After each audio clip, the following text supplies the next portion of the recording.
I am here with Miss Ramsey, and she is a third grade teacher at Mableton Elementary, and we're just here to talk about a lesson that we have both watched of her. So she recorded herself, and we both independently watched it and picked out some things that we wanted to talk about. So I'm going to let Miss Ramsey go ahead and kind of share a little bit about that lesson with us.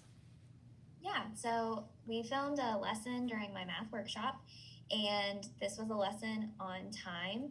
And students had just the day prior seen an analog clock for probably the first time for a lot of them. They didn't have a lot of prerequisite skills due to us leaving in March and the pandemic and everything. So they're really learning this skill for the first time. So what we did for the mini lesson was we used these analog clocks that I had helped them make the day before, and we discussed how the second hand was an integral part of telling time and what that hand did. And we used some interactive tools on the smartboard and also a website to get them thinking about and telling time using an analog clock. So we started off the mini lesson just talking about it, and then we did the active engagement where they were actually telling time with a digital clock on the smartboard, and they were practicing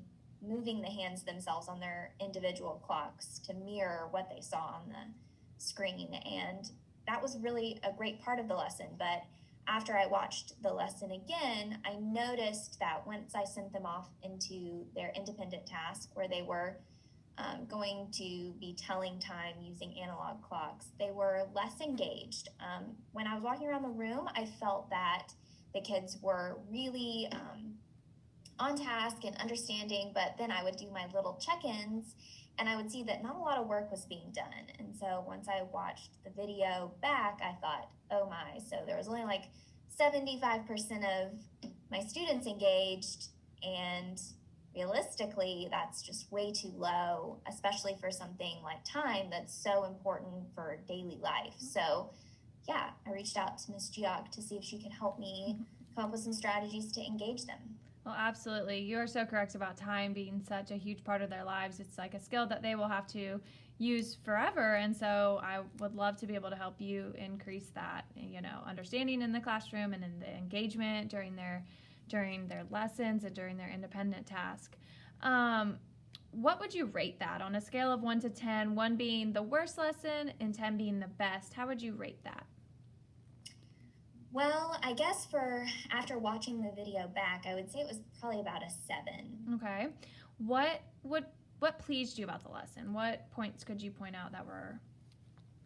I loved the mini lesson. I thought they were super engaged and they loved using the smartboard and the interactive clock on the website. So that was great.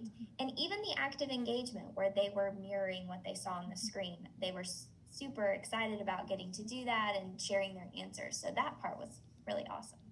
Okay, so let me clarify this. You're noticing that during the time where your whole group and when they're using the smartboard and being engaged that way, you're noticing a lot of on-task behavior and levels of engagement are high. Yeah, okay. Definitely. What would we have to change to move your lesson closer to a 10? So now you're saying it's about at a 7. How could we reach a 10? What would you want to change? Well, I think we would definitely have to increase their task skills, how much time they're on task, and when they're by themselves completing that task. Mm-hmm. So independent work time during your math workshop, and so we want to focus on them being on task at all times, actively completing that, authentically engaged in their independent task.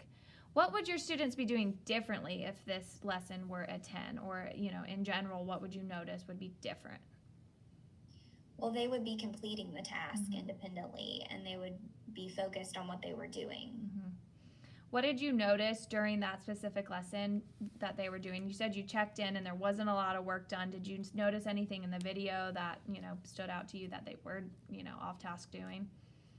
Yeah, I saw a lot of talking. I think when I was in the room walking around, I thought they were talking about the task. And after watching the video and kind of hearing some of the conversations, I think it was more of some procrastination going on.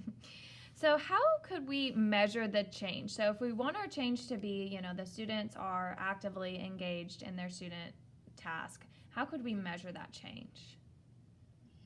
I think I could probably do some observations, noting behaviors, and maybe even measuring how frequently they are on task. Okay.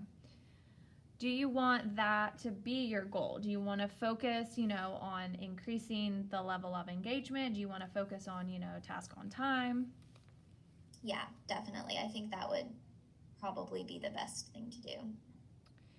And so we want these goals to be meaningful. So if you were to hit this goal of task on time, student engagement, would that mean something to you? Yeah, I mean, that's the whole point of the teaching process, is for them to learn. And if they can't do it independently, then, we've missed the mark. And like we mentioned earlier, that time is such a skill that the students will really use in the real world. Math in general is a skill that the students have to be able to apply to their daily lives. And so increasing that engagement and having them authentically want to problem solve and become those students who know how to talk through their problems, that would really, make a difference for not only them, but also for you. So I think that's awesome. If we could think about some strategies we could use to hit that goal, what's something that comes to mind when you want to, hit the goal of task on time? Well, I mean, they were super engaged when they were using the smartboard and the interactive clock. So I think some digital tools, if we could incorporate that, would be really awesome. Mm-hmm. And we notice, obviously, that students are so technology advanced. They know how to log on. They know how to use different tools because we have been back and forth between virtual learning and face-to-face learning. And so the students have those skills. And so if we could get those devices and get them, being able to show us what they know using the tools that they're confident in, I think we could definitely see an increasement in their engagement. Mm-hmm. So I wanted to kind of just go back over this conversation and your lesson so we can kind of have you have a goal that you've come up with. So we watched your math lesson. We saw them extremely engaged during your mini lesson. They were asking questions. They were participating. You could tell with the virtual clock on the screen that they were grasping the skills of that lesson. And then you noticed that when they went back to their partner work and to their seat to do their independent task during their workshop time, that the task on time started to decrease. There, wasn't as many students who were completing the work as they were during the lesson. And so we want to focus on getting them to complete their work independently. And so I think we could hit this goal of increasing their level of engagement of task on time. What percentage would you feel comfortable with? Well, I mean, we would really ideally like for all of them to be on task, but I think realistically, maybe 90%. Okay, 90%. So this is a goal that is achievable. I think it is something that you could put into place and easily reach because, you have the skills, you're going to have the strategies once we get to meet and talk, and your students will, have the benefits of this once they really engage fully in their lessons. And so we will increase the engagement of students' time on task during their independent work time to 90%. I mean, obviously, if we go above 90%, that would be amazing. So we can aim for that 90%. And how will we know that they're on task? What are some steps that we could take to notice that they're on task?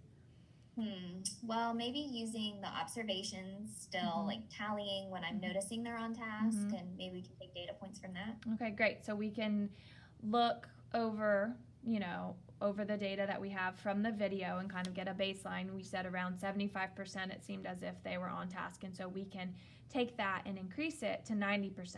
And so we'll want to figure out what we can do to increase that. But to measure the increasement to 90%, we can use a checklist, and we could, like you said, check in with them throughout the lesson, different points, stop and see what their level of engagement is and if they are completing the task. I know here at Mableton, we have specific seating charts that the students have to sit in, to monitor COVID and track that. And so that could be a great, tool you could use. You already have their names in a spot, and so you could just, mark tally marks by their seats, and that would be helpful.